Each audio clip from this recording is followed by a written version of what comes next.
O sentido do amor. Amor é a única maneira de captar outro ser humano no íntimo da sua personalidade. Ninguém consegue ter consciência plena da essência última de outro ser humano sem amá-lo. Por seu amor, a pessoa se torna capaz de ver os traços característicos e as feições essenciais do seu amado. Mas ainda, ela vê o que está potencialmente contido nele, aquilo que ainda não está, mas deveria ser realizado. Além disso, através do seu amar, a pessoa que ama capacita a pessoa amada a realizar estas potencialidades, conscientizando-a do que ela pode ser e do que deveria vir a ser. Aquele que ama faz com que estas potencialidades venham a se realizar. Na logoterapia, o amor não é interpretado como mero fenômeno de impulsos e instintos no sentido de uma sim chamado a sublimação. O amor é um fenômeno tão primário como o sexo. Normalmente, sexo é uma modalidade de expressão do amor.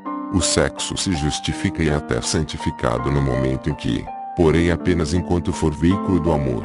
Desta forma, o amor não é entendido como mero efeito colateral do sexo, e sim é entendido como um meio de expressar a experiência daquela união chamada de amor. A terceira forma de encontrar um sentido na vida é sofrendo. O sentido do sofrimento. Não devemos esquecer nunca que também podemos encontrar sentido na vida quando nos confrontamos com uma situação sem esperança, quando enfrentamos uma fatalidade que não pode ser mudada. Porque o que importa, então, é dar testemunho do potencial especificamente humano no que ele tem de mais elevado, e que consiste em transformar uma tragédia pessoal num triunfo, em converter nosso sofrimento numa conquista humana. Quando já não somos capazes de mudar uma situação, podemos pensar numa doença incurável, como um câncer que não se pode mais operar. Somos desafiados a mudar a nós próprios. Quero citar um exemplo bem claro. Certa vez um clínico geral de mais idade veio consultar-me por causa de uma depressão muito profunda.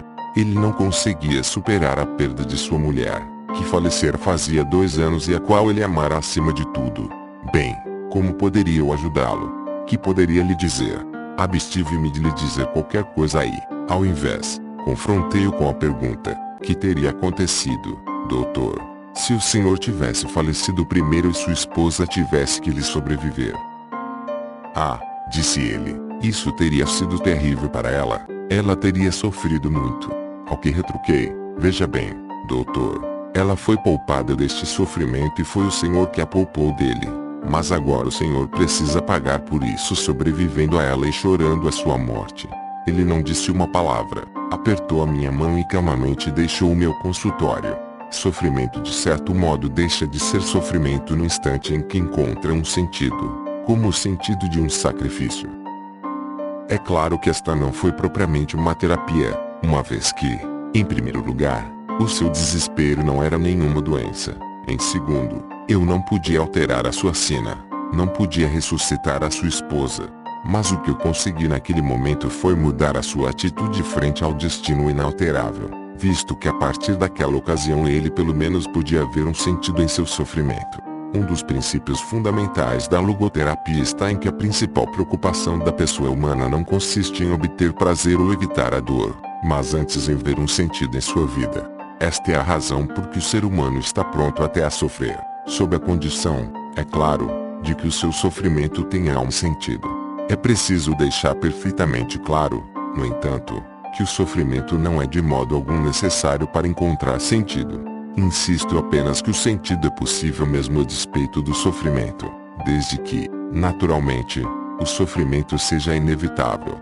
Se ele fosse evitável, no entanto, a coisa significativa a fazer seria eliminar a sua causa, fosse ela psicológica, biológica ou política. Sofrer desnecessariamente é masoquista e não heróico. Edith Westcott Johnson, que em vida foi professora de psicologia na Universidade da Geórgia, afirmou em seu artigo sobre logoterapia que nossa atual filosofia de higiene mental acentua a ideia de que as pessoas deveriam ser felizes, que infelicidade é sintoma de desajuste. Esse sistema de valores poderia ser responsável pela circunstância de o fardo da infelicidade inevitável ser acrescido da infelicidade pelo fato de a pessoa ser infeliz. Em outro ensaio ela manifesta esperança de que a logoterapia possa ajudar a reagir contra certas tendências pouco sadias na atual cultura dos Estados Unidos, onde o sofredor incurável recebe muito pouca oportunidade de ter orgulho do seu sofrimento e de o considerar enobrecedor, ao invés de degradante. Tanto é que ele não só é infeliz, mas também tem vergonha de ser infeliz. Existem situações em que se está impedido de trabalhar ou de gozar a vida, o que, porém, jamais pode ser excluída a inevitabilidade do sofrimento. Ao aceitar esse desafio de sofrer com bravura, a vida recebe um sentido até o seu derradeiro instante, mantendo este sentido literalmente até o fim. Em outras palavras, o sentido da vida é um sentido incondicional, por incluir até o sentido potencial do sofrimento inevitável. Gostaria de recordar aquilo que foi, talvez, a mais profunda experiência por que passei no campo de concentração. As chances de sair dali com vida não passavam de 1 em 28, como se pode verificar facilmente em estatísticas exatas. Não parecia nem mesmo possível, e muito menos provável que o manuscrito do meu primeiro livro, que ocultei dentro da minha capa ao chegar em Auschwitz, jamais pudesse ser salvo. Assim, tive que sofrer e superar a perda do meu filho espiritual. Parecia agora que nada nem ninguém sobreviveria a mim, nem filho físico nem filho espiritual que fossem meus. Vi-me assim confrontado com a questão de se, dentro dessas circunstâncias, minha vida carecia de qualquer sentido, em última análise. Eu ainda não percebia que uma resposta para esta questão, com que eu estava me batendo tão desesperadamente, já estava à minha espera e que pouco depois ela me seria dada. Foi quando tive que entregar minha roupa e, em troca, herdei os trapos surrados de um recluso que fora mandado para a câmara de gás, logo depois de sua chegada à estação ferroviária de Auschwitz. Em lugar do grande número de páginas do meu manuscrito, encontrei no bolso da capa recém-adquirida uma única página, arrancada de um livro de orações hebraico, contendo a principal oração judaica, o Shem Israel. Como interpretar semelhante coincidência se não como desafio no sentido de viver meus pensamentos, em vez de simplesmente colocá-los no papel?